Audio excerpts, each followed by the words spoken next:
हाथी और शेर की कहानी। बहुत समय पहले की बात है।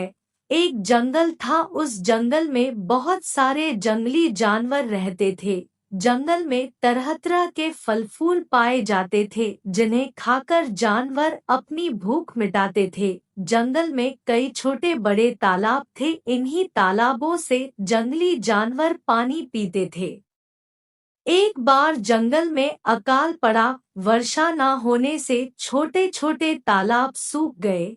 अब सिर्फ एक बड़ा तालाब बचा था जिसमें पानी था। जंगल के सारे जानवर इसी तालाब में पानी पीने आते थे। धीरे धीरे जानवरों में पानी पीने की बात को लेकर आपस में लड़ाइयाँ होने लगी। एक दिन की बात है। एक बड़ा सा मदमस्त हाथी अपनी मस्तानी चाल से पानी पीने चला आ रहा था। ठीक उसी समय शेर भी पानी पीने आ गया। जंगल के सारे जानवर शेर को देखकर भाग गए, परंतु हाथी को जोरों की प्यास लगी थी तो वह नहीं रुका और पानी पीने लगा। शेर को हाथी का यह व्यवहार अच्छा नहीं लगा। शेर नाराज होकर हाथी से बोला, अरे हाथी, क्या तुम्हें दिख नहीं रहा है मैं भी पानी पीने आया हूँ और तुम मुझसे पहले पानी पीने लगे हो। तुम पीछे हटो, पहले मुझे पानी पीने दो।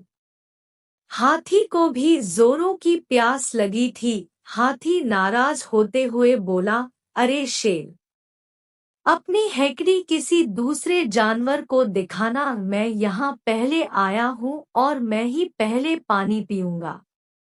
शेर और हाथी में बातों ही बातों में तू तू मैं होने लगी और फिर दोनों में लड़ाई शुरू हो गई। कभी शेर हाथी के शरीर में अपने पंजे और दांत गड़ाता तो कभी हाथी अपनी सूंड से शेर को पटक कर मरता। शेर और हाथी दोनों के शरीर से खून बह रहा था और दोनों बहुत ज्यादा थक गए थे।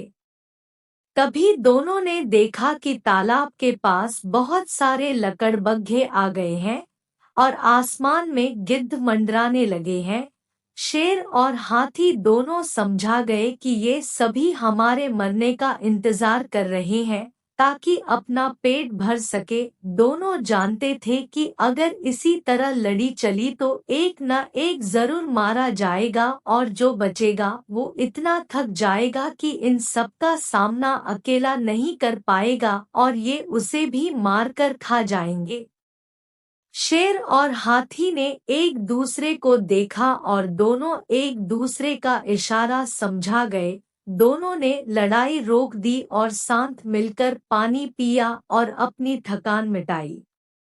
लकड़बग्घे देखते ही रह गए और दोनों का कुछ नहीं बिगड़ पाए। इस प्रकार हाथी और शेर ने समझदारी से अपनी जान बचाई और आपस में दोस्ती कर ली।